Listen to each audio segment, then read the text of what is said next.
4, 5, 6. Okay. Madam Chair, we are now live. Good evening, everybody. Welcome to the Accessibility Advisory Committee for the Town of Ajax's meeting this Wednesday, June 16th, 2021.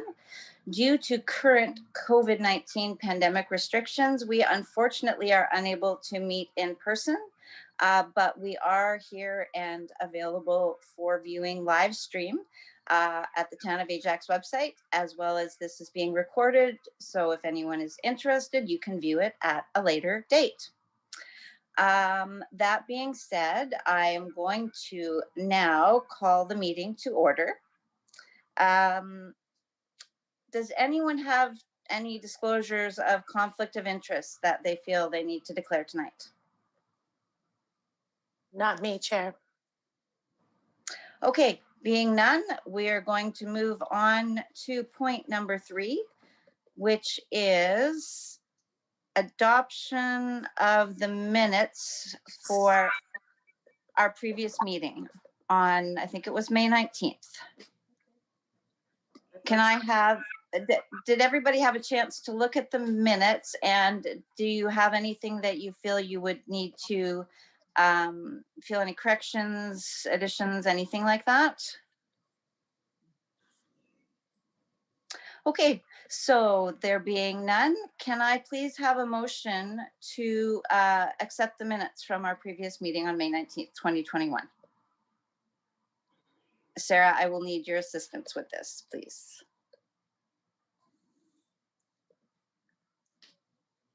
Pardon Anyone? me. Sorry, I was muted. Madam Chair, I did see Heather as a mover. Okay. Can I Can we second have- Ray Smith? Wonderful. Okay. Minutes have been accepted. Sarah, could you scroll the agenda? Thank you very much. I appreciate that. All right, so we are moving into our presentation and discussion item categories. So item 4.1, municipal, we'd like to welcome tonight Jeanette, Wyant. She is the accessibility coordinator for the municipality of Clarington. Tonight, she will be sharing with us the municipality of Clarington's mobility device charging stations plan. And Jeanette, welcome to Ajax's Accessibility Advisory Meeting. Thank you so much for having me. I'm excited to be here. Let me just take a minute and share my screen.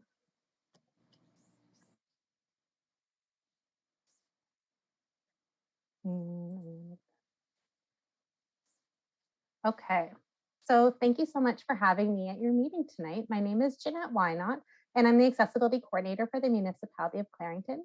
My pronouns are she and her. I'm here to talk to you about our Clarington Charges Forward mobility device charging station initiative. So we are the recipient of the Inclusive Communities Grant, which was offered by the province of Ontario. And the purpose is to strengthen communities and provide local municipalities and older adults and people with disabilities. We want to foster inclusive community involvement for people with all abilities. So our project, is called Clarington Charges Forward. And the goal is to install up to 8 accessible charging stations for mobility devices, such as motorized scooters and wheelchairs. And they'll be located in local parks and along paths and trails in our community. By providing the opportunity for individuals to charge their mobility device while outside, accessing our parks and public spaces, we hope that more people will be able to spend time in our parks and on our paths and trails. Due to COVID-19, we've seen a huge uptake in the number of people using our trails and parks, especially the waterfront trail. So we felt that this was an important initiative to make sure that people who use mobility devices were not left out due to fear of not being able to hold a charge for the duration of their visit. So what does it look like? On the screen, I have a picture of what the device will look like. It's essentially a box mounted about 4 feet from the floor, and it has cables that come out, and you just plug in to your mobility device, such as scooter or motorized wheelchair, and you charge up for as long as you need. The device is as universal as we can get for a mobility device charging station. So there may be people who have older or super specialized mobility devices that it may not work for them.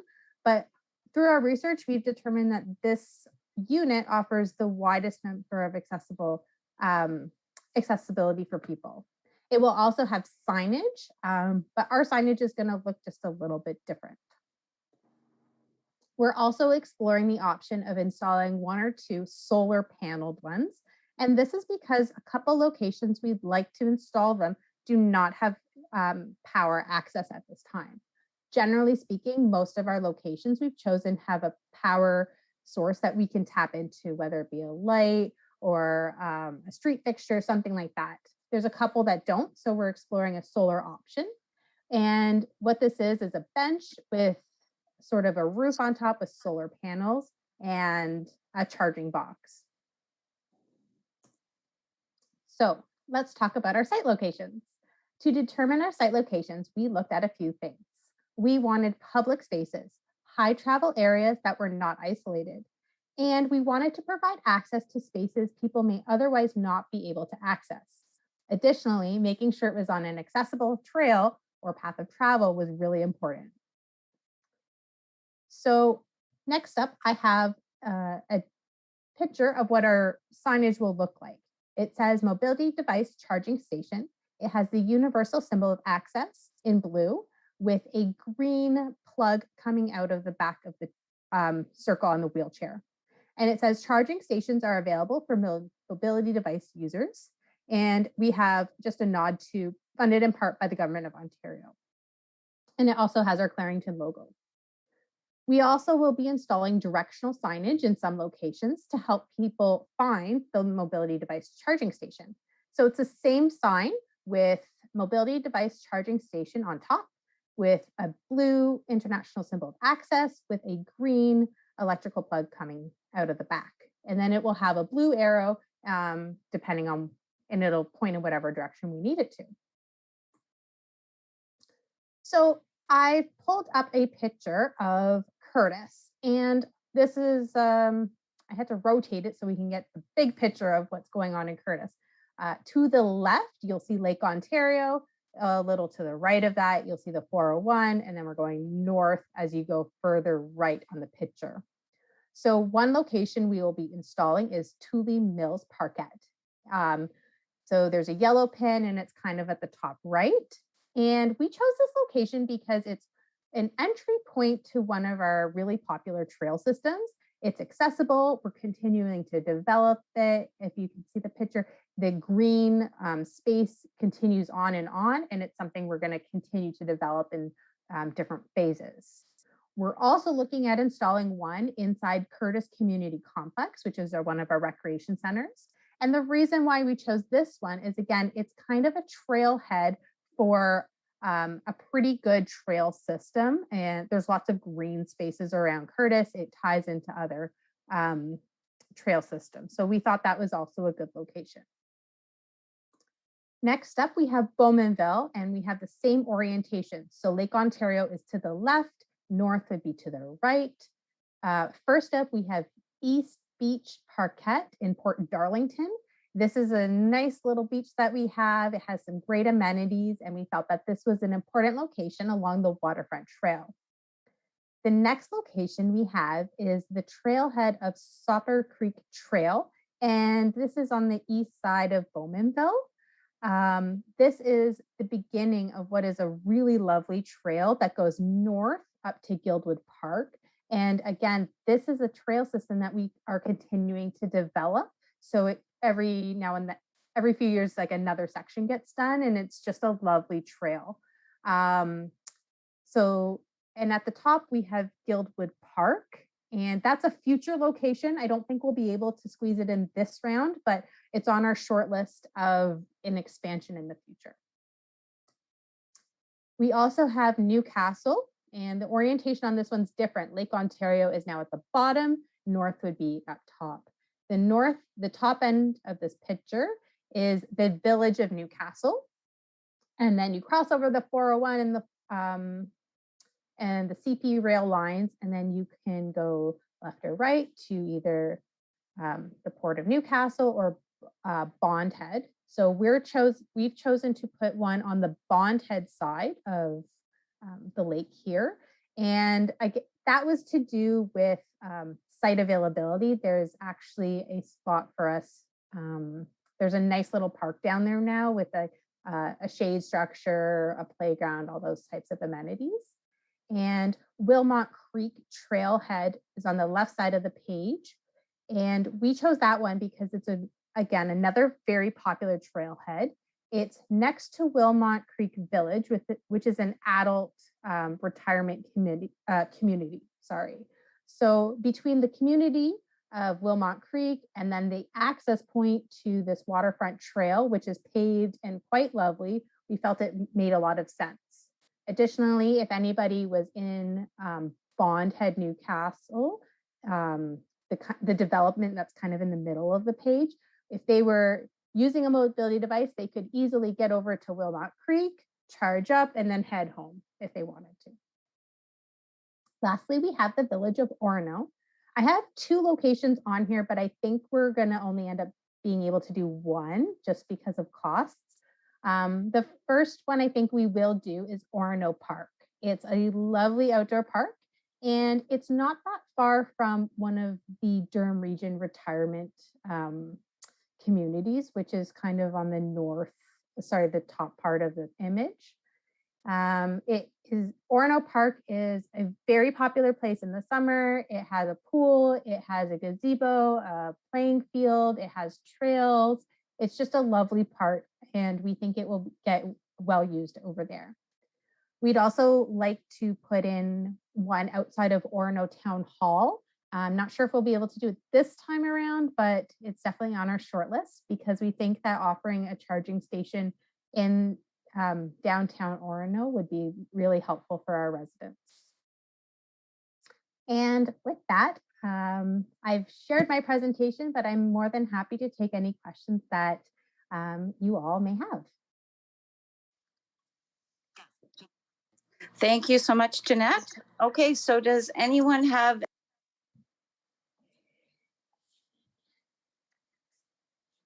Madam Chair, you're muted.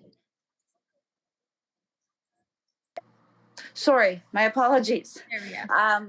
Thank you so much for that presentation, Jeanette. That's an amazing opportunity for people to be able to use the trail system. Do we have any questions for Jeanette this evening from the committee? Ray Smith has a question. Go ahead, Ray. Jeanette, I think you've just sold me on Wilmot Creek and all around Newcastle area. My goodness, it sounds beautiful. It's very beautiful down there. And congratulations on your funding as well. The only thing is when you've mentioned the charging stations, and please excuse my ignorance of a charging station. I'm a white caner user, but how would you prevent people from abusing that? Meaning, I want to charge my phone, or I want to charge my e-bike, etc. Those are really valid questions, and that's something we've wrestled with a little bit. Vandalism is always a concern when you're providing public amenities.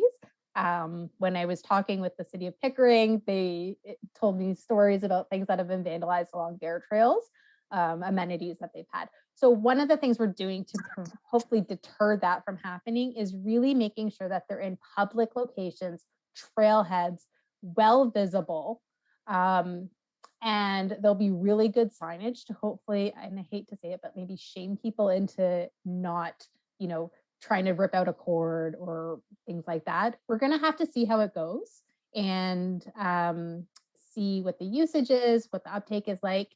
The cord itself is really like an adapter.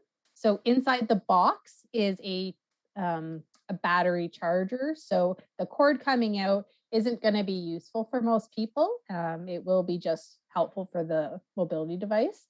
But we will be providing, I think through the box, it comes with a USB charger. So somebody who's charging their chair can also charge their phone while they wait, because we estimate people would probably want at least 30 minutes to sit and charge. That reminds me, one thing I didn't mention is that the charging stations will have a bench beside it. So the concrete pads will be pouring where we need to. Some locations we don't need to. There's already something there.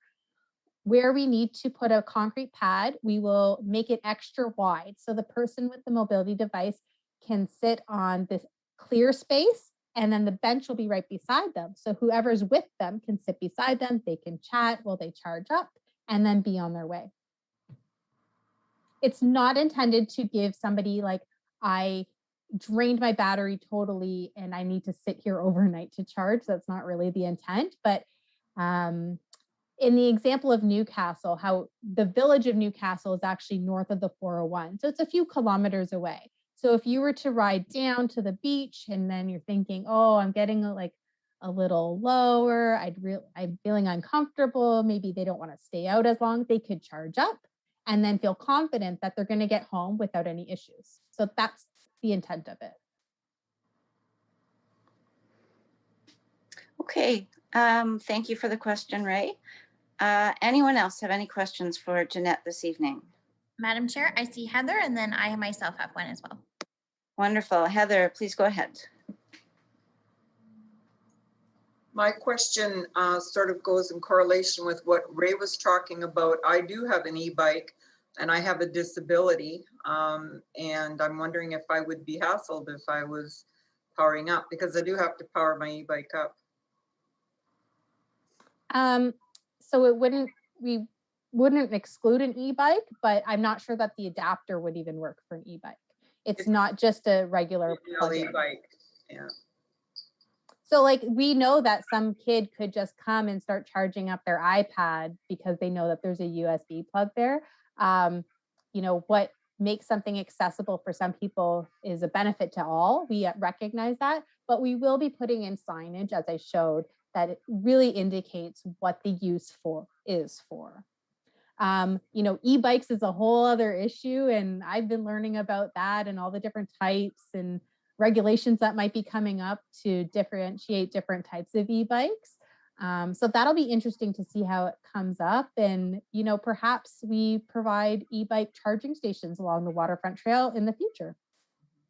Well, because I have a disability, I've been told to keep my sticker with me to prove that I have a disability, and that tends to satisfy, especially when I'm on the trails. But I'm just wondering what's going to happen at these stations. People are going to think, what are you doing here? You don't have a right to be here. Well, I do have a right.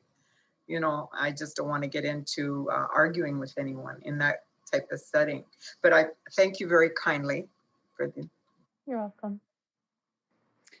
Great question, Heather. Okay, Sarah, you're up.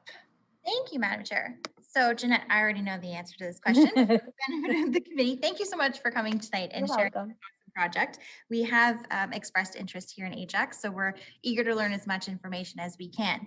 In terms of infrastructure or connectivity requirements, what would we need to explore installation of a project like this?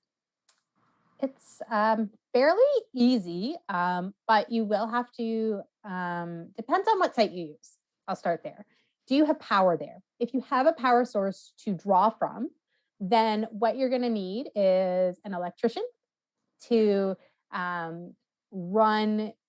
If you want it like not right beside a light pole, then you're going to have to get an electrician to tap into that light source and then, you know, bury a cable and put it where you want. You'll need a post, you'll need a concrete pad and a bench, signage. It's not terribly difficult to do, to be honest. And purchasing the actual charging unit, it's not enough just to put a plug, because people with mobility devices would then need to bring their own battery charger. So what we're providing is essentially what we feel is the most universal battery charger. So people can just grab this plug and put it in. Thank you. I think that's a key point to know, that although it works off standard electrical outlets, it's great to have that universality incorporated into what you're providing. Yeah. So what's going to be happening is from the electrical source, like the plug, then the box is plugged into that, and then the cords come out of it, and that's what you would use to charge your device. You know, we recognize that it may not work for everybody. We really hope that's not the case. But we're pretty hopeful and confident in the product that we found. Thank you. One other question that just came up through that, in terms of seasonality and these being exterior sources of power, were there any feedback or concern expressed by the vendor in terms of having seasonal access or year-round access, especially if it gets really, really cold down by the water? Yeah, so first thing is that not all municipalities do winter maintenance on their trails. Last year, because of COVID, we actually did start to do winter maintenance, which was really great. And oh, just one sec. So I think if there's no winter maintenance on your trails, you're probably not going to have people charging up in the winter. We are trying our best to put these in locations that are somewhat sheltered or have shelter. So a couple locations just won't have it right now, but we feel it's better to offer the opportunity to charge than to say, well, there's no shelter, we'll just skip this location, even if it makes a lot of sense. The product itself says it's not meant for winter. However, we did some research and found that there are parks in upstate New York that were using it year round and they weren't having difficulty with it. So it's kind of like an off-label thing.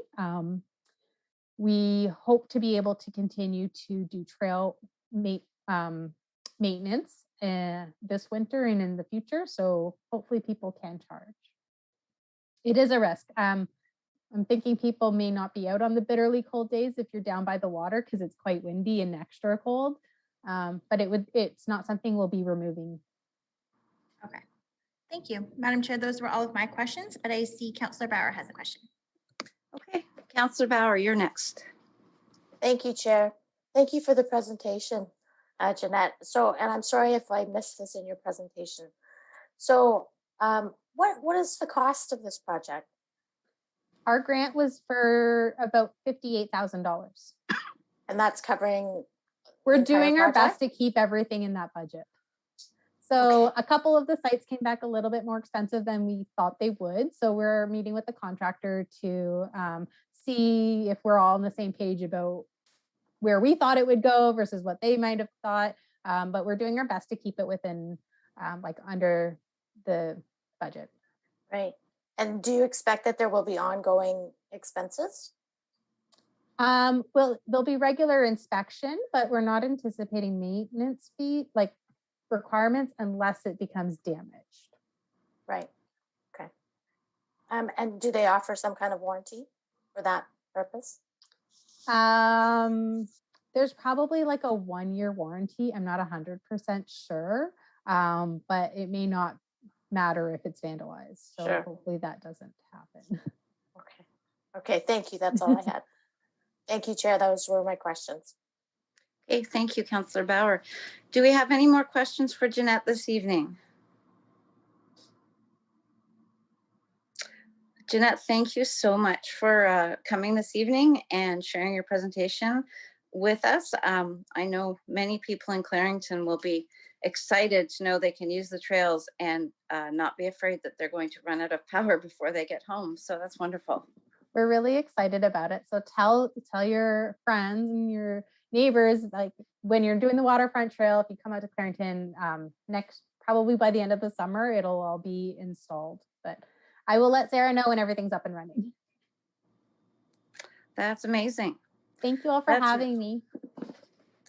Thank you for coming. That's so exciting. I'm really excited about that actually. And I don't use a mobility device, but I'm excited for some people that I know who do, and it'll mean a difference for them. So, all right, moving on to item 4.2 this evening on our presentations, we have Derek Hannon. He is the manager of Bylaw services for the town of Ajax. He is here with us this evening to give us an update on Bylaw services. So good evening, Derek, and welcome to the committee. Good evening, Madam Chair. Thank you very much. It's a pleasure meeting all the people from the committee. Thank you for having me out tonight. I usually try to get out every year to give an update on current projects and what we're working on and how it relates to your committee.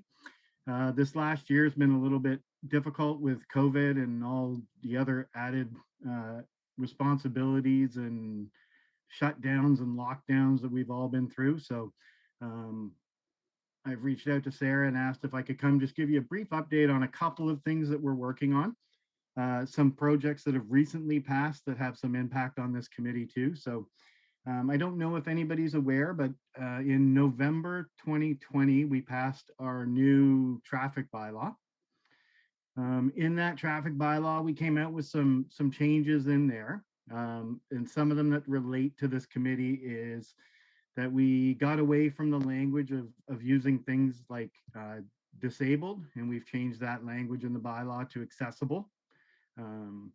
We have made changes to our fines as they relate to accessible parking. We've moved it from a $300 fine to a $500 fine. We've created a new offense for improperly displaying an accessible permit. We're spending a lot of time with tickets that have been issued on vehicles that don't have display, and then have members coming into the town hall to show us that they did in fact have it. Well, that's a pretty big resource waste for us to go around and commit to going around to all these private properties to look at the accessible parking, only to find out that afterwards there weren't valid tickets. So we've now switched and created a different offense for not displaying them properly. It also allows us an opportunity to have a lower fine when somebody comes in, that we now have a second fine that we can go down to as a recommended fee when somebody doesn't display their signs properly. We used to have a provision in our bylaw for 25 years that allowed accessible permits to park out on the street for 24 hours a day, 7 days a week. I've now been the manager of bylaw for 20 odd years, and I have yet for anyone to explain to me in that 21 years about what that purpose of that section in the bylaw was. So again, we did a huge IMO public input. One of the things we proposed and we did was remove that provision. The town has also introduced occasional use parking permits that are open for everybody to park on the road 24 hours. Each person's allowed 5 free and 12 paid permits. So that section's been removed. Ajax is still committed to, when we investigate our accessible spots, if somebody attempts to do a drive away, or a resident contacts us and says they had an issue with an area at, you know, the night before of somebody who refused to leave the accessible spot without a permit, we issue what we call Part 3 summonses. So we're still committed to ensuring that even after the fact, while we can't issue parking tickets, we issue summonses to anybody where we believe we have credible evidence to be able to lay that charge. Just sitting in the spot for 10 minutes and as soon as you see a Town of Ajax vehicle driving away is not grounds not to receive a ticket. So we forward that up with a Part 3 summons that gets served on the vehicle owner. We're still committed through this committee to providing that service. It was a plan we started about 5 years ago that we deal with that. We're also still taking in approximately 150 expired or fraudulent accessible permits a year and handing them over to Service Ontario. Service Ontario is still commenting that in Southern Ontario, the Town of Ajax, the little town of Ajax, confiscates more permits than any other municipality. And that's through the vigilance of staff, keep going, making sure that those vehicles are there. When they recognize that a permit looks wrong, they follow up with the vehicle owner to find out where that permit is and how, you know, it looks like somebody's put marker to the dates or they photocopied something. And anyone who refuses to hand over voluntarily, the town has no issue with laying fraudulent charges up to $5,000 to take somebody to court over the use of those permits.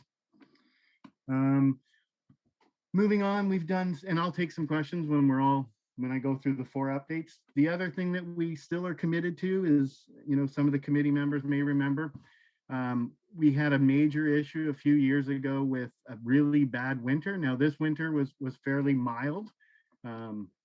but we had an issue a few years ago where individuals were storing their snow in their accessible spots on their private property. That's where their plows were pushing and leaving the snow.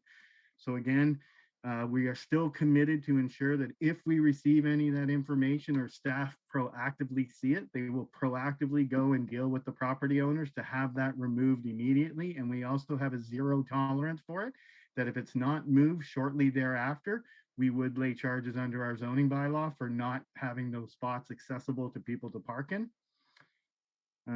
I gave an update 2 years ago about us moving forward with our new taxi bylaw. Unfortunately, the public meetings that we were slated to do, both with the industry and the residents and users of taxis, was all slated for March of 2020. Unfortunately, we had to cancel all those plans with the beginning of COVID. While the town has figured out ways through Zoom webinars and a whole bunch of other avenues to create public feedback, we've withheld moving forward with this program. And this is the one that deals with Uber and Lyfts and all the ride shares as well as taxis. The problem is we don't believe that until we can get in-person interaction with individuals that are actually using the taxi industries to get good, wholesome feedback, we don't believe just offering the solution of an online discussion format is going to reach everybody we need to get opinions from regarding the taxi cab industry and we call it now, it's going to be the private transportation bylaw. So we need to make sure that we can reach out to everybody. And we think that if we just tried to run it online, we wouldn't be getting the feedback we needed. So it's all ready to go. The draft bylaw is done. We were all geared up with the help of Sarah through her other hat of dealing with our public engagement. We were all slated to go, but unfortunately COVID got in the way. Now we're hoping with the big uptake on vaccines that we see around, not just Southern Ontario, but Durham in particular, we're hoping that we can start to have some public engagement again soon. So we're still planning on moving forward with that. I have lots and lots of staff eagerly awaiting for Respect the Space 2.0. I know that several of your committee members helped with that program. We did some acting and some role playing through that. And I know I have a lot of staff waiting to make their cameo appearances and anything that we move forward. I think there might be some discussions that maybe 2.0 is about people interfering with sidewalks, whatever the case may be. But whatever this committee decides, if they need bylaws assistance to move forward with anything in that nature, our staff are available. And the last thing I want to update is that because of the new traffic bylaw, we ended up with 5 new part-time staff, as well as having a proactive enforcement engagement piece at night. It also allows us to have a bit more staff during the day, which means those accessible spots will be getting checked regularly by all bylaw staff when they're out. And now we have more eyes checking on them more regularly. So that's the things I wanted to touch base with the committee on. If anybody has any questions, I'll be more than happy to answer them. Thank you so much, Derek. That's amazing work that you've been doing. I'm particularly excited about hearing the work you're doing with the accessible parking spaces. So that's great. And Respect the Space 2.0 is something to definitely look forward to. All right. Do we have anyone with questions for Derek this evening? Madam Chair, I don't see anyone on video, but we do have a few people on the phone, so we may want to give a call out to them. Okay. Yeah, Ray Smith's got a question. Okay, Ray. Hi, it's a very good presentation. I really appreciate it. Quick question for you regarding COVID and now hopefully more openings of restaurants and patios, etc. Are you foreseeing any issues with taking over too much parking space, i.e. the accessibility parking? Are you running into any issues in that regard? So through the chair, that's a great question. And so in Ajax, we're extremely strict on where we look at the expansions of existing patios or where new patios are going to be going. So we actually have an approval process through that. that runs through our planning and development services. And believe it or not, myself and Sarah both sit on that review committee. So when we look at those drawings of where they're planning on putting their patios, I can assure you walkways, clearance ways, curb cutouts, and accessible spots are always something that we're looking at and providing feedback to say that's not a great location on where you're looking to put that patio. You got the power. Okay, anyone else on the phone or on video with a question for Derek this evening? On the phone. Oh, sorry, I'm not on the phone. No, on the video as well. Sarah, Heather, go ahead. Sorry about that. Derek, I have a question for you. I don't want to give out the location, but there's a new patio over at the Harwood Plaza. Okay, I don't want to give out the specific store. They have the chairs and some kind of a portable fence out in the middle of the sidewalk. And I have asked them to please consider making room for devices because you've got all those posts in between. And they did for the moment, but then they've gone back to taking up a lot of the sidewalk. I think it's a problem. Thank you for that feedback. I know the exact one you're talking about, and I'll have staff go look at it tomorrow. I know that the drawings show adequate clearance and spacing. Maybe they've extended it farther than they should have, but we will be more than happy to go look at that tomorrow. Thank you. My pleasure. Okay, anyone else this evening? Okay, Derek, thank you so much for joining us this evening. It's always very informative, and this evening, very exciting to hear about the work you're doing. And we thank you for coming and presenting this evening. Thank you all. Have a wonderful evening. Okay, moving forward with 4.3, we have a recap of National Access Week. And for that, I'm going to turn things over to Sarah. Thank you, Madam Chair. We had a very successful National Accessibility Week for 2021, and I wanted to take a few minutes just to provide a brief recap in terms of some of our engagement and outreach. For the Explore the Ajax Trails event that we held in partnership with the library and Army from our active transportation section, we had approximately 15 participants from the older adult community, the accessibility community, and people just generally interested in learning about the Ajax trail system, which was great. Army was also able to share about the new independent trail fest that will be taking place this year and shared some information on how people can get involved, even though we can't gather all together, as I know that's a very popular event each year. And I just wanted to thank Heather and Catherine for taking part and sharing their experiences in that event, as well as to Ray for participating. Always good to see committee members in support. For the Ajax Business Network event with our keynote speaker, Mayan Ziv, we had approximately 25 participants, and they ranged from all across Ontario because I did share the event with my counterparts in the Ontario Network of Accessibility Professionals. So a great mix of accessibility advocates as well as business owners from Durham Region and beyond.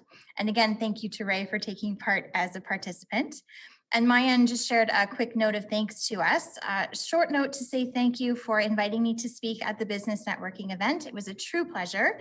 And if there's any interest, she would love the opportunity to share more ways that Access Now and Ajax can work together to create accessibility awareness, including getting Ajax on the map. And she looks forward to staying in touch. So I just wanted to share that with the committee because it's great to keep that network open. On the same day, this was our busiest day of the week, we participated in the Ajax Public Library STEAM Story Time, which was great for preschoolers. We had approximately 10 participants from children and adults and staff. And thank you to Seppeline and Kaylee for participating and supporting that event. It was nice to feature a story relating to accessibility and inclusion. And Susan from the library had some great activities and rhymes and songs. And I know that Kaylee and Seppeline also enjoyed the opportunity to sing and dance a little bit, as I did. May just go back to our childhood roots for a bit. Later that evening, the Recreation and Culture and Community Development Department hosted the ever popular Quiz Whiz Trivia Night. And out of all of the Quiz Whiz events for the season, there were 40 registered teams with a total of 118 participants in that game. Shane provided a bit of an update as he hosted that event for us, and we included our round of accessibility trivia. He says it was an eventful night, and as the leaderboard top 6 continued to change per round, with multiple people turning on their cameras during the What's Happening in Ajax information piece, where he shares details on upcoming events and including information on our other Accessibility Week initiatives. He said participants were holding their hands as they waited to see who the winner was.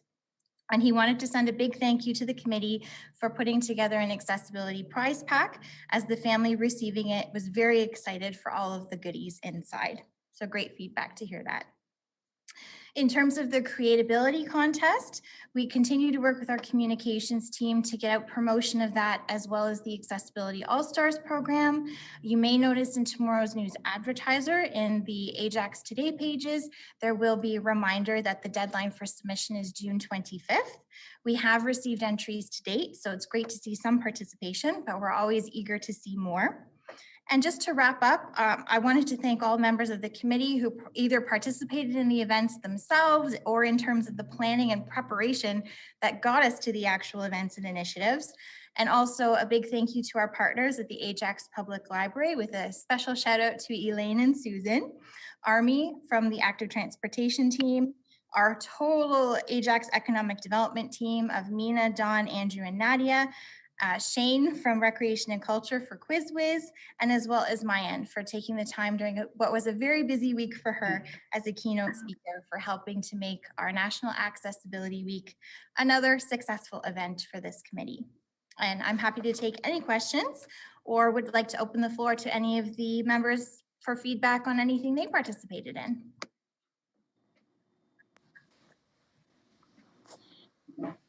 Kaylee speaking.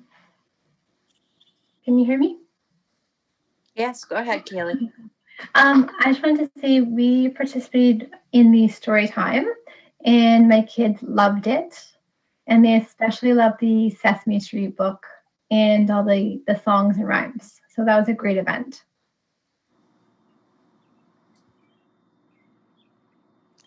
Anyone else tonight? Ray Smith.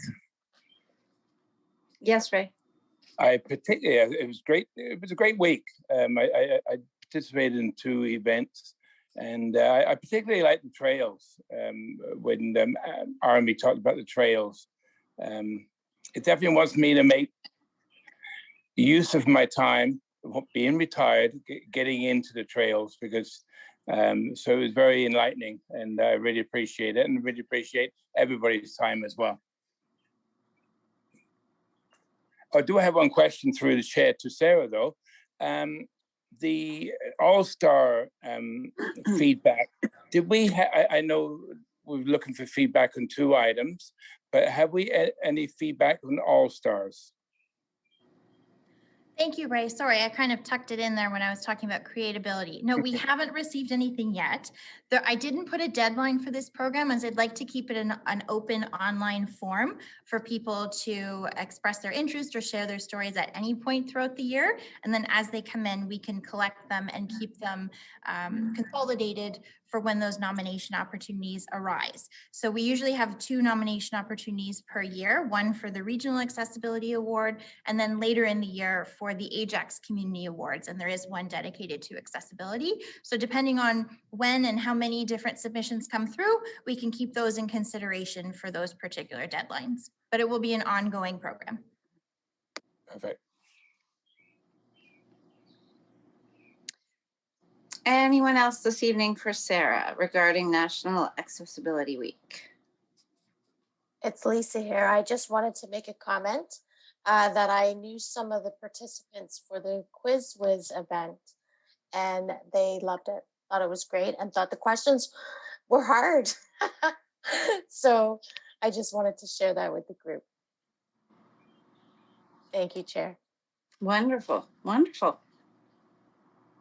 Okay, one last call for questions, comments for Sarah.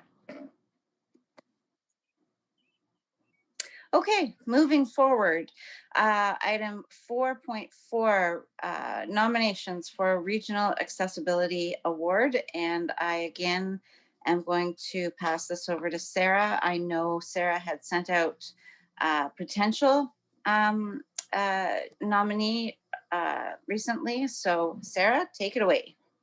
Thank you, Madam Chair. So I have to excuse myself. I believe at our last meeting, I talked about flexibility for having some additional time to make our nomination. But in terms of looking at the deadlines in which we wanted to have ready for Janet at the region to put forward our nomination, this is really the last opportunity that we meet as a committee to look forward and putting forward a motion for a nominee for consideration.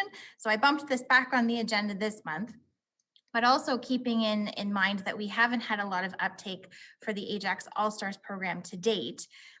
It just came to mind that through the correspondence that Councillor Bauer had received and shared with myself and other colleagues, that perhaps it's worth the committee's consideration to look at nominating the Ajax business owner that put forward the idea for the communication board installation, because this became a project that staff are now actively looking into.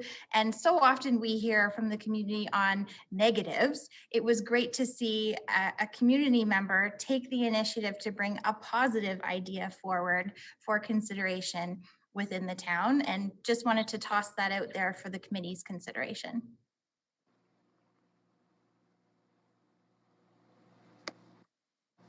Thoughts from anybody? I personally think it's a great person to nominate. It was a wonderful idea coming from someone in the community to do something for the community, for the kids in the community. And the fact that the town liked it and is actively researching it now is fantastic. So, Madam Chair, we also have a hand raised from Seppeline. hey, Seppeline, go ahead this evening. Yes, I really like that idea of nominating that person who, or community business who brought forward that information regarding the park. And that's a really good idea. So I think I can't think of anybody else or any other organization or business within the community that we can put forward.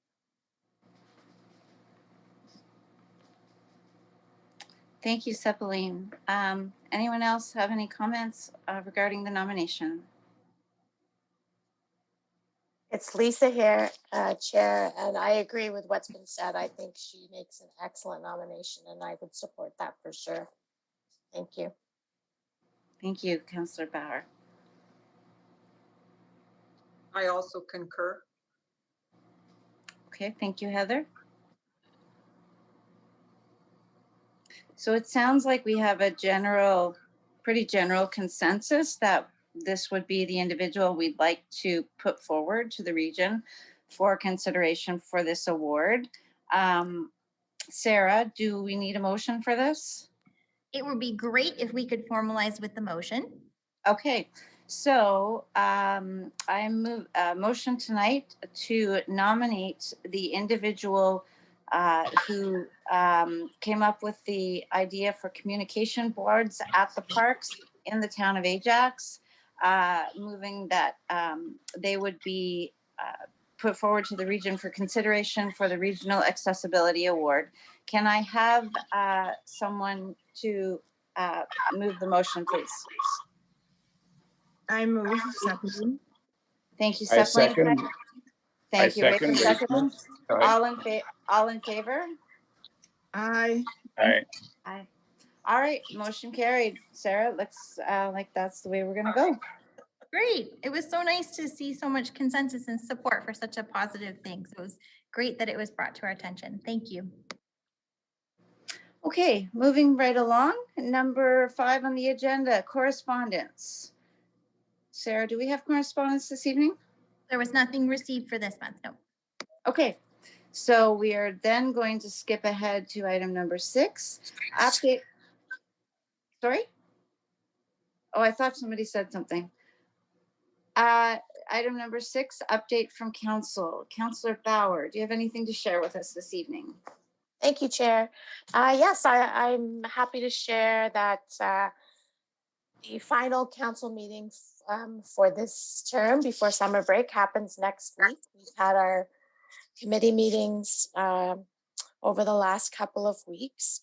So there's quite a few motions on the agenda for the final meeting before summer, and some of those items are a motion for the acceleration of the automated speed enforcement program in Ajax, the permanent installation of the Mississaugas of Scugog First Nation flag at Town Hall, a call for National Action Summit on Islamophobia, support for autistic adults, a motion regarding construction noise during the pandemic, vehicle noisemaker muffler systems, provincial road safety, and the waterfront paid parking permit program. So there's quite a few motions that my colleagues and I are working on before the break.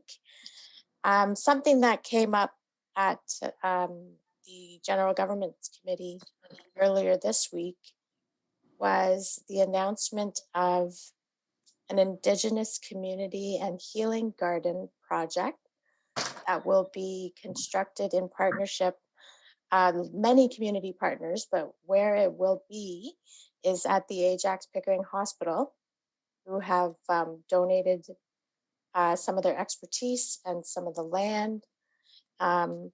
So that it's a fantastic project that's coming along that will be funded through the mayor's gala event this year.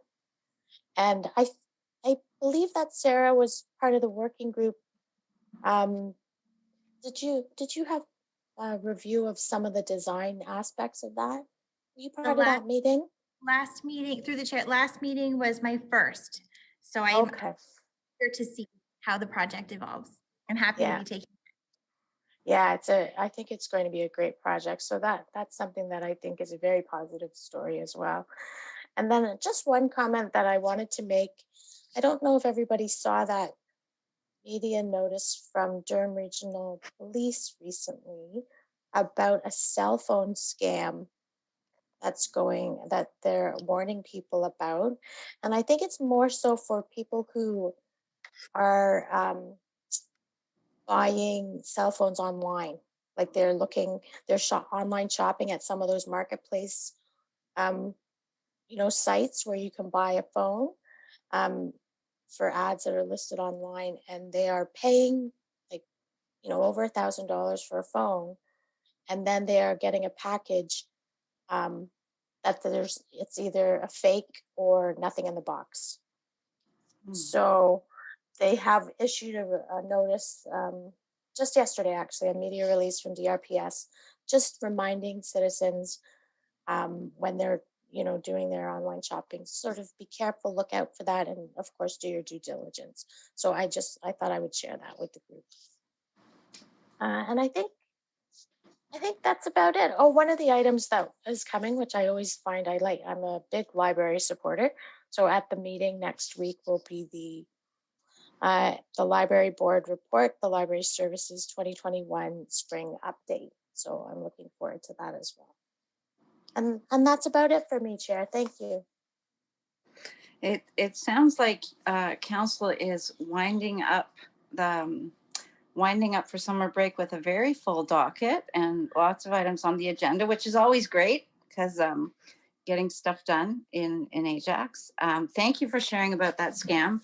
It seems like there's always some new scam for people to try and rip other people off of hard-earned money. So so thank you for that. Does anyone have any questions for Councillor Bauer regarding what she has shared this evening?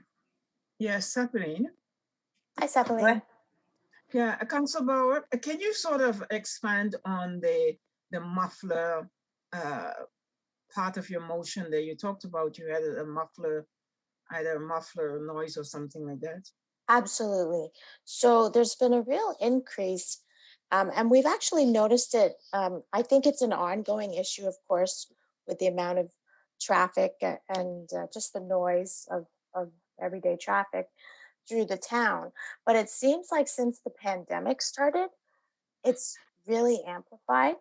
And I don't know if that's because, people are at home and so they're not spending their money at the stores or restaurants or whatever. And so they have more time or maybe more resources to really, you know, upgrade their car or I can't think of the word, but make those changes to their cars. So, and one of them is the muffler alteration. So it's an actual, you can look it up on Google on how to alter your muffler or buy the equipment to alter it so that it makes that big revving sound. And then the excessive smoke and all that kind of stuff. So the motion is actually about, so it talks about the modifications of mufflers. I'm just looking at a draft of the motion. It's being brought forward by Regional Councillor Crawford and Councillor Tyler Morin. And so we are asking the province of Ontario to work with the Lieutenant Governor to expedite the proclamation of Section 75.1 of the Highway Traffic Act, which talks about every motor vehicle shall be equipped with a muffler in good working order and in constant operation to prevent excessive or unusual noise and excessive smoke, and that no person shall use a muffler cutout, straight exhaust, gutted muffler, Hollywood muffler, bypass, or similar device upon a motor vehicle. And then we are also asking that the Ministry of Transportation be requested to set a maximum decibel count for exhaust systems to ensure that the exhaust systems with the capability of exceeding 80 decibels will not be available for sale. So they won't actually sell that part and not permitted in the province of Ontario. And review and increase the associated penalties for non-compliance. And also an ask for the province to provide funding for police services in Ontario to be equipped with approved decibel monitor devices to aid in the effective enforcement. So that's the motion itself, is just to sort of act. There has been an increase for sure of complaints about those types of modified cars. So it's just an ask to try and figure out how we can reduce that kind of nuisance.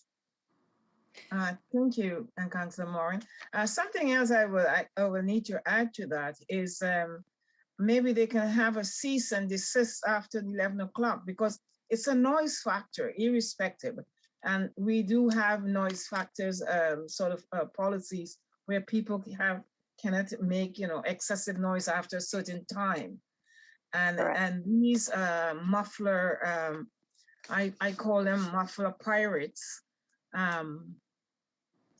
making these sounds, midnight, 2 o'clock in the morning, whenever they feel that they can rev up their car and it's not just cars, it's also motorbikes. Yes, a lot of street racing has been going on. So they're using these devices, and even in the street that you live on, they will be going just, 3 to 4 houses, and they will use this noise factor.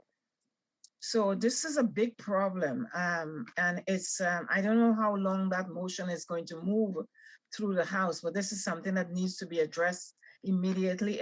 What will happen? These pirates are going to take over the town, and we won't be able to stop them at all, because it's constant. It's a constant noise, constant. Yes. So absolutely. It's not something that's, I don't think it has anything to do with COVID per se. I think it has to do with lawlessness and not being curbed. The lawlessness is not being curbed.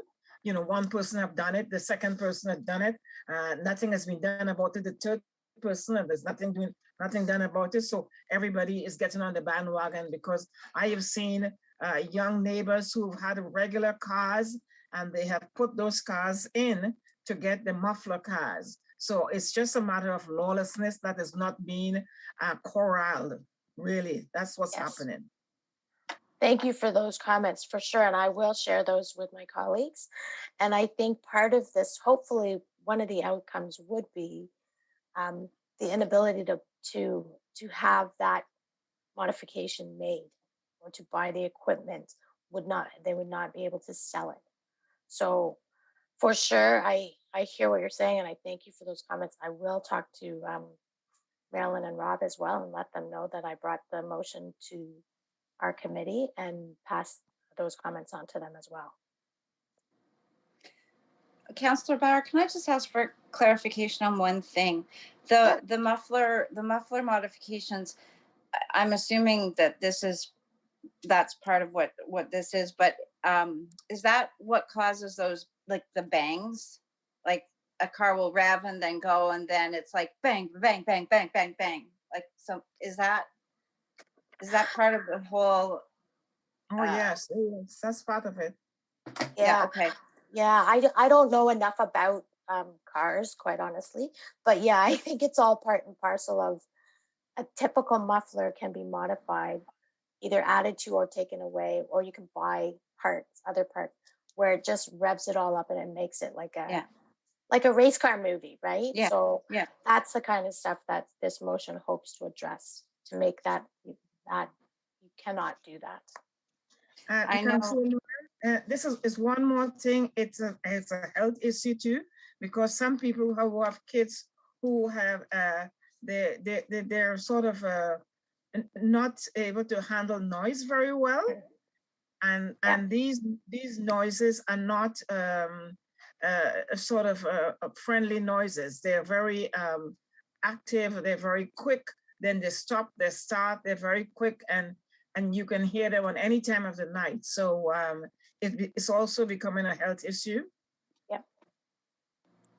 Very good. Thank you. Through the chair, I also think it has something to do with the fact that we no longer have the clean drive test requirements in the That's right.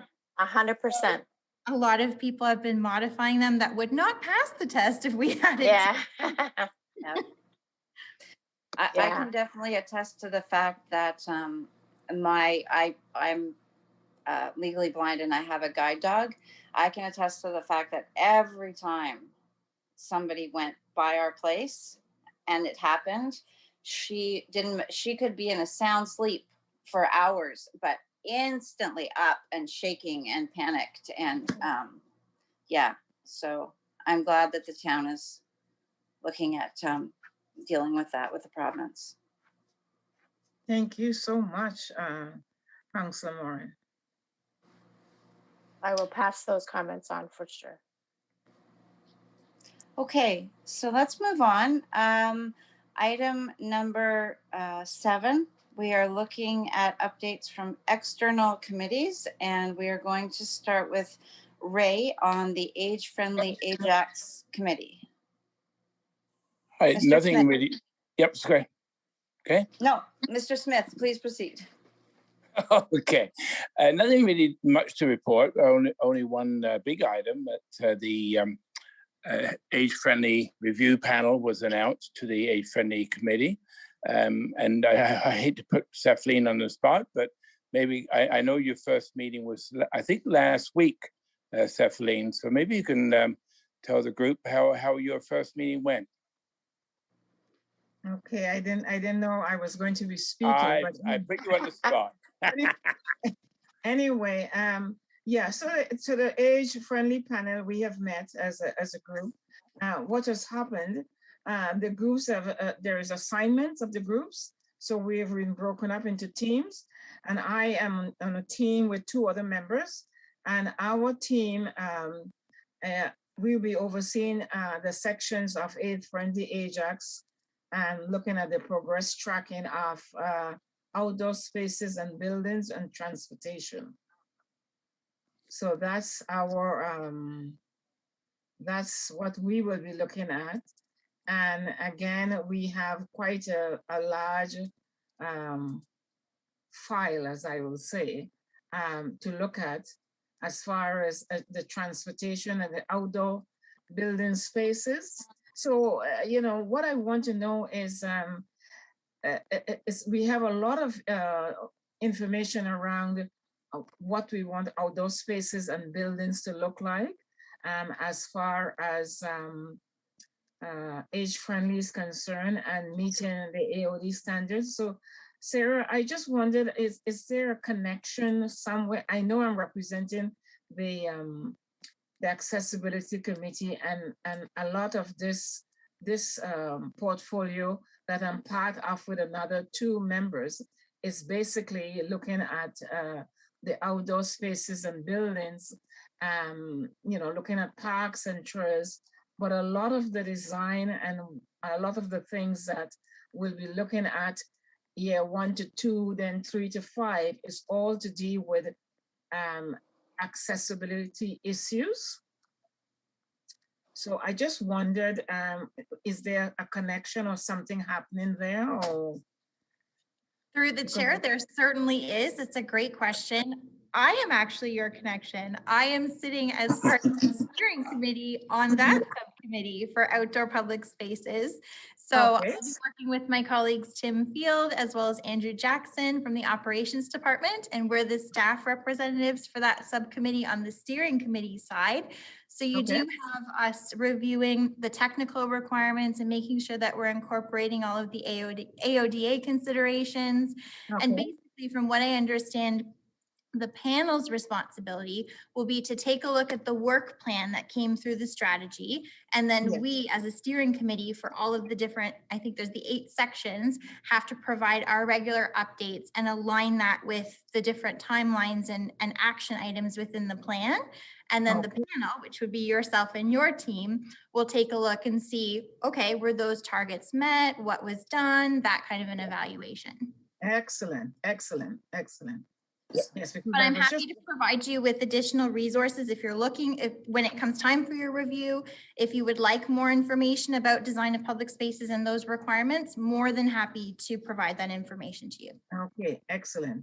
Because that's our plan that we, 3 of us, we have to look at. And, we have 7 goals within our outdoor spaces and buildings to look at.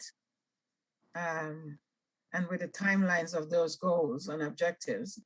So I would like to, and I said, we have transportation, which is the 2 big hotspots that we deal with in our accessibility committee. So I just like to know how that's, sort of connected, because one of the goals for transportation is to improve accessibility of public transport services. And I know that's one of our things that we deal with too as accessibility. So. Absolutely. And through that steering committee, even Ray sits on a different portion of the steering committee than myself. So it's divided into the same subcategories as you have on the review panel. And we're responsible for regular reporting through Laura. And then Laura will be putting together a report in all of those different areas that the review panel will then get to take a look at what was achieved based on what was in the plan. Okay. Yep. That's great. That's great. And thank you, Stephanie, and apologize for putting you on the spot, but you did a grand job. Thanks so much. That's okay. That's okay. Thank you. I was prepared to answer some questions anyway. So anyway, we will not be meeting until August. So we have a lot of work that we have, set out to be done. And as I said, we have some action items that we have to look at and, look at the overall assessment measures and then look at the key performance indicators. And we do have some references from other cities and towns that have done this. So, there's a lot of documents for us to look at and review and research. So our work is cut out for us. Wonderful. Sounds like a big job ahead, but a good job, and lots of. And it's lots of people, as Sarah says, there's a lot of other committees that is leading into that. So I think it's a very, very holistic approach to this whole age-friendly project. Absolutely. Okay, moving forward, we have an update from the Regional Accessibility Advisory Committee. In the absence of Roseanne this evening, I believe Sarah has an update she can provide for us. Yes, thank you, Madam Chair. So in Roseanne's absence, she did want to make sure that an update was shared. The regional AAC last met on May 25th, and there were two presentations that members heard. One was on the My Durham 311 project. And she writes, every year, the regional municipality of Durham processes over 1 million transactions with members of the public through more than 80 front desks, 28 call centers, 18 social media accounts, which can create an overwhelming experience and a lot of confusion for customers. So the My Durham 311 program aims to enhance the experience by providing at one clear point of contact, either online, phone, or in person, providing more options to complete transactions, bringing greater ease of access to services with extended hours as well as self-service channels, and delivering a commitment to provide customers with a consistent, convenient, and personalized service. The second presentation that they heard from was in regards to the Inclusive Community Grant and a partnership project between the Regional Municipality of Durham, and I believe it will be with Durham Region Transit. So the grant was received from the province to launch the Durham Enhanced Technology and Virtual Learning Series in partnership with DRT and the Township of Scugog.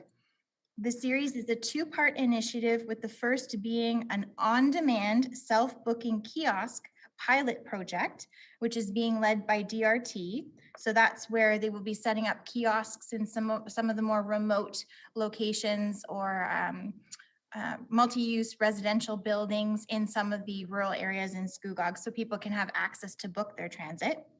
And the second will be a virtual North Durham Seniors Fair and virtual programming led by the Township of Scugog.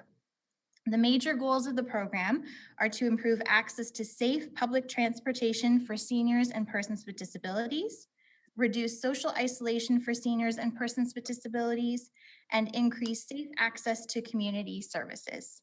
So those were the two main points of discussion in terms of presentations. And she said their next meeting is actually happening next Tuesday, and there'll be another update to share at our September meeting. Wonderful. Thank you, Sarah. Looking forward to hearing what Roseanne has to say next time around. Okay, moving forward to point number 8, other business. So we are first looking at the Canada Disability Inclusion Action Plan survey, which is open until August the 31st this year. Sarah. Thank you, Madam Chair. So these were just two public consultation opportunities I came across through correspondence and online. This was an interesting one for me. It's federally led, so it's nice to see that they're also doing some community engagement on a broader sense throughout the country, but it is open until August 31st, and I have included the link within the agenda package.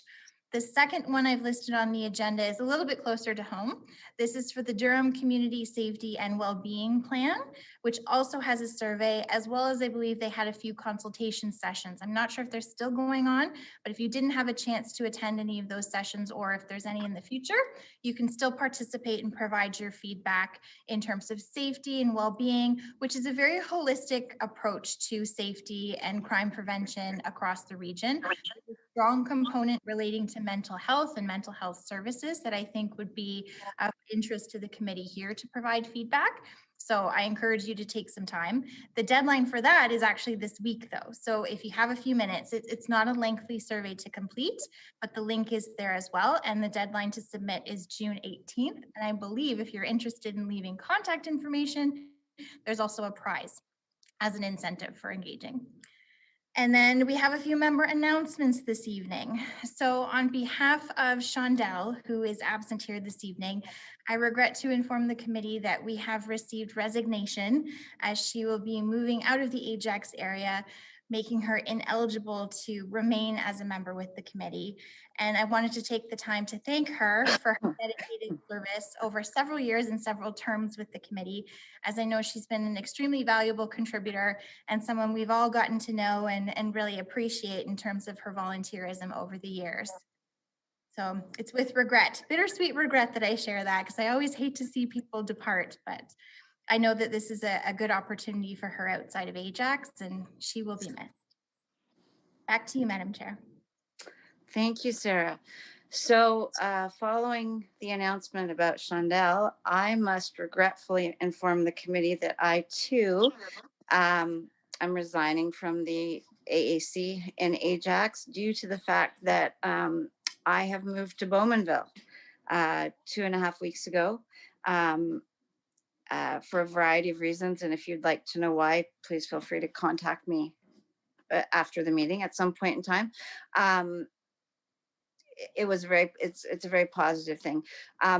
If I could have stayed with the committee longer, I absolutely would, because I've been on the committee for 10 years and have become passionate and have come to know all of you and respect and enjoy the friendship I've developed with all of you. But no longer living in Ajax, I can't really do that anymore. So this is my last meeting as an official AAC member. However, I will be joining you until December as an unofficial member at meetings. And all that basically means is that I'm no longer eligible to vote, but you will still see my face at meetings. So back to you, Sarah. Thank you. On behalf of the committee, I just want to thank both Chandel and Juliet for all of their dedication over the probably nearly 2 decades combined work with the committee. It's definitely a loss to Ajax, definitely a gain to your municipalities where you've relocated, but also an opportunity for us to stay in touch. As I know intentions are for Julia, she's going to be exploring potential options to join up with the Clarington Accessibility Advisory Committee, for whom we met Jeanette this evening. So great opportunities in the future when that partnership arises, that we can learn from Julia and Julia can continue to learn from us.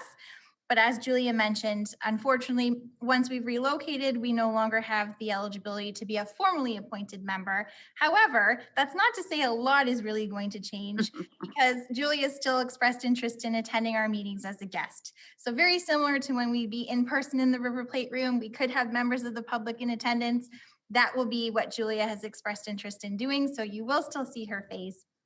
And it is my intent, with both the interest from Chair Roseanne as well as Chandel and Julia, that hopefully now that our gathering numbers have increased, that towards the sometime before the end of this month, that if anybody is interested, we'll be able to get together in person outside in a safe, socially distanced capacity to say some farewells and do some visiting and just kick off the summer in good spirits. But it is definitely bittersweet, especially to have so many people departing at the same time. But in terms of recruitment, if anybody is curious, we still have quite a steady complement to our membership.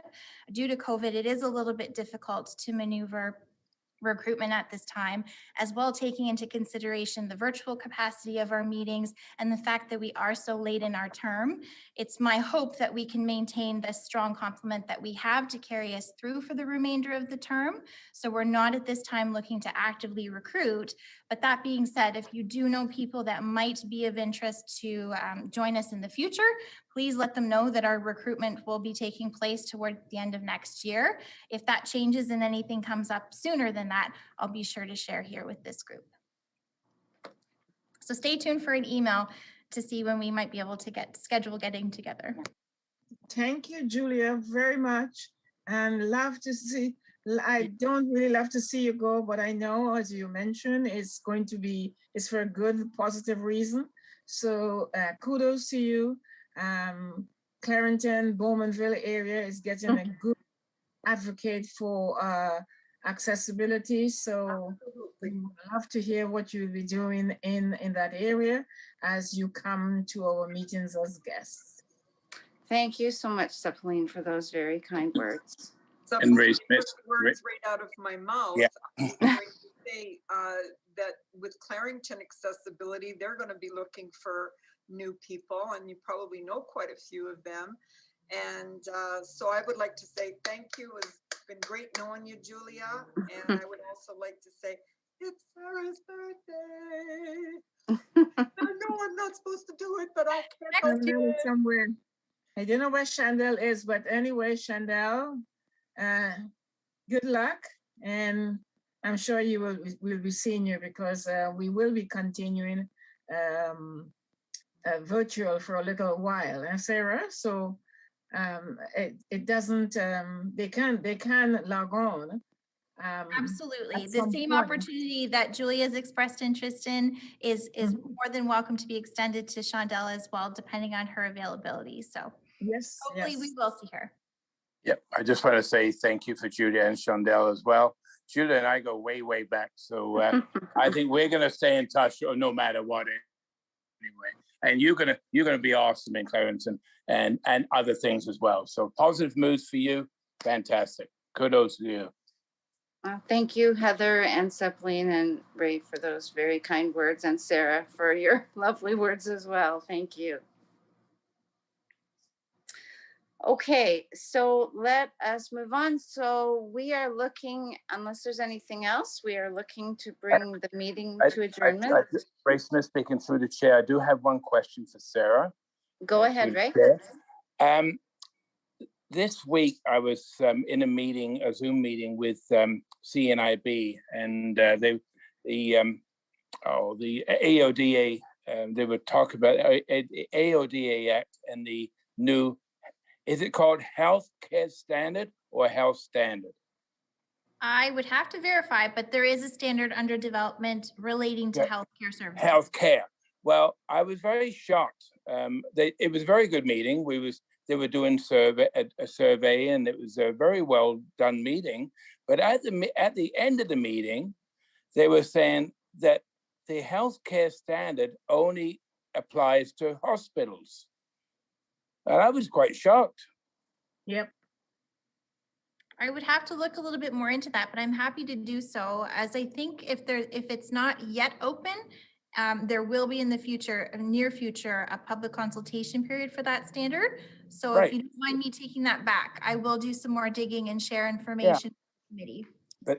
But that was a CNIB consultation, but I guess a part of the public consultation. But yeah, please do, because that's quite shocking. Just host hospitals.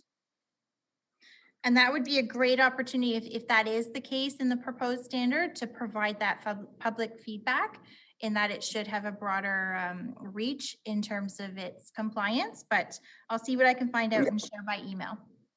Thanks, Sarah. Appreciate it.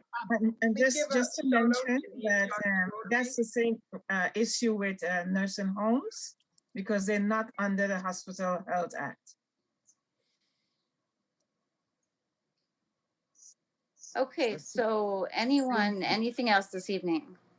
Can we give a shout out to the Ajax Rotary on 18th, 19th, and 20th at the Ajax Casino on, I guess that's on Highway 2.